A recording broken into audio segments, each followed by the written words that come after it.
Greetings from Tromaville. This is Lloyd Kaufman, president of Troma and creator of the Toxic Avenger. You know, folks, when we're not making those great movies like Romeo and Juliet and Return to Nukem High, we like to listen to the HorrorDrunks podcast, because HorrorDrunks podcast is the best podcast about it. Poetry, interpretive dancing, and Walt Whitman. You're listening to the HorrorDrunks You're listening to the HorrorDrunks podcast. This is John Russo, screenwriter of Night of the Living Dead and many other movies and books, and this is just a great station that you should listen to. So tune in, and if you don't, I'll come and I'll kill you. Hey man, thrill me. You better watch shit. Fuck watch. Hey, better tune in to HorrorDrunks podcast, or I'm coming after your asses, wherever you are. Hey, this is Tom Atkins. Thrill me. You better tune into the HorrorDrunks podcast. It's Miller time, baby. This is Sid Haig, and I want you to listen to the HorrorDrunks podcast. I'll come over there and put my boot all up in your ass. This is Julian Sands, and I want you to listen to the HorrorDrunks podcast.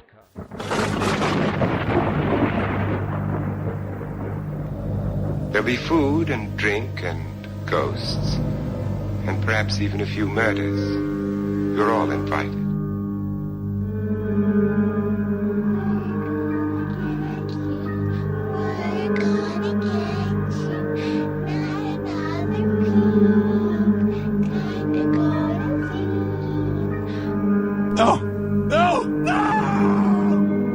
You think that when you die, you go to heaven. You come to us. You're crazy. No, I'm dead. Plain and simple. Long live the near flesh. Got good news and bad news, girls. The good news is your dates are here. What's the bad news? They're dead. Your father made my die!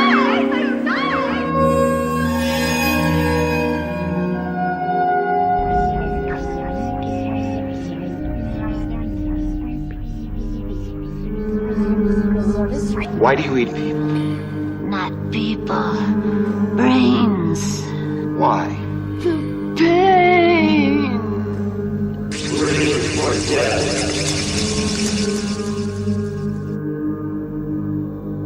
What do we do? Why don't we just wait here for a little while? See what happens.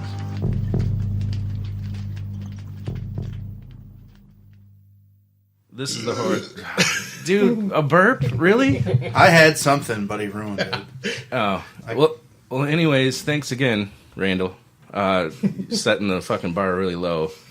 This is the HorrorDrunks podcast. Do you think, have you ever pictured Robert Shea and Lynn Shay having sex? I don't know what that is, but this is on... Well, Robert Shea is the New Line's the guy that owns New Line, and Lynn Shay's his sister, and she's she's in all of those movies. Yeah, she's in. But I thought that they were Dead husband End. and wife for a long time, and for some reason that made me picture them banging a few times, and like so. Oh, you're in. So when I found out that they were brother and sister, it was like, oh, weird. You went there. I've thought about you went into incest. Incest, yeah. Yeah, well, in your fantasies though.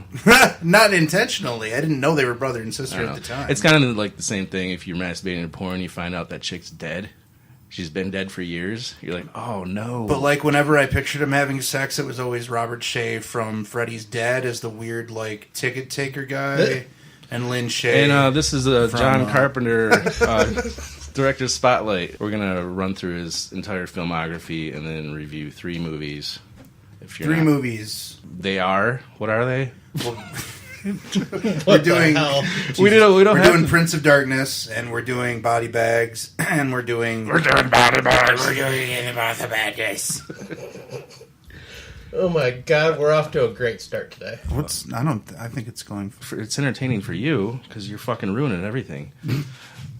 So also we want to talk, say goodbye to Toby Hooper. Another big loss. In my top 5 for sure. A horror director? He's probably 5. He's there. I might put him in my top 10. I appreciate a lot more of his work.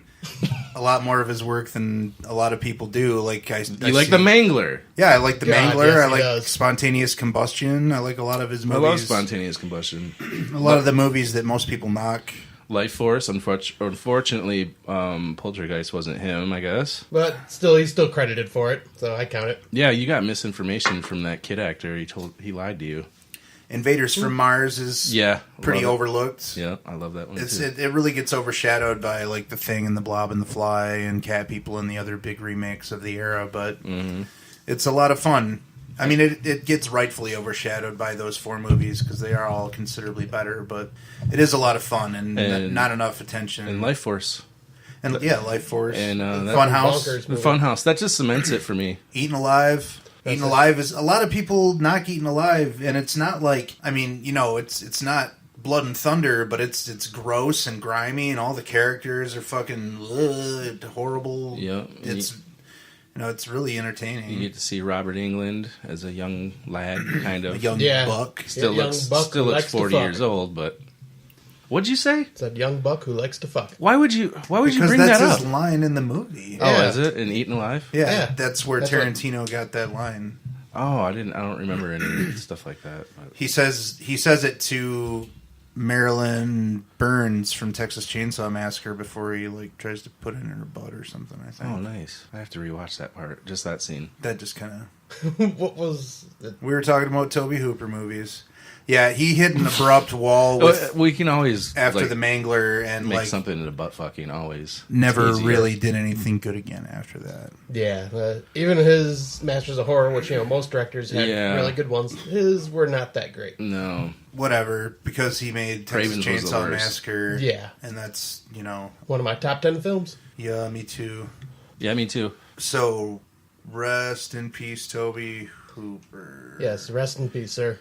Isn't there a better term now? Rest in peace is stupid. Yeah, it sounds all religious and stuff. Thank you for your contributions to the horror world. Good night, Dark Prince. I don't know. God damn. What? Nothing. No, that was a good way. That's a good way to end it there.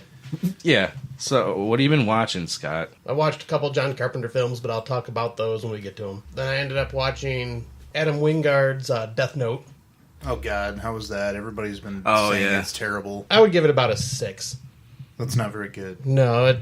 That's barely a passing grade. I was saying the only reason I pass it is because of Willem Dafoe.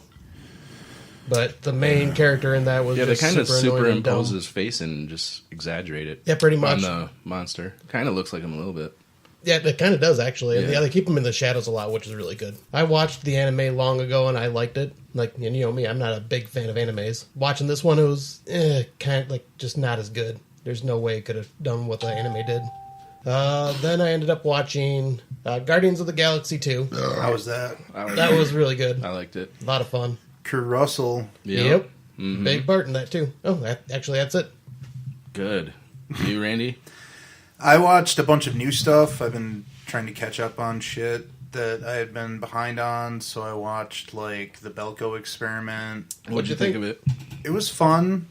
Yeah. I can't remember what I gave it, a 7.75. I think you gave it an 8. Did I? Yeah, I thought it was an 8. It was fun. It was a good watch. I would watch it again.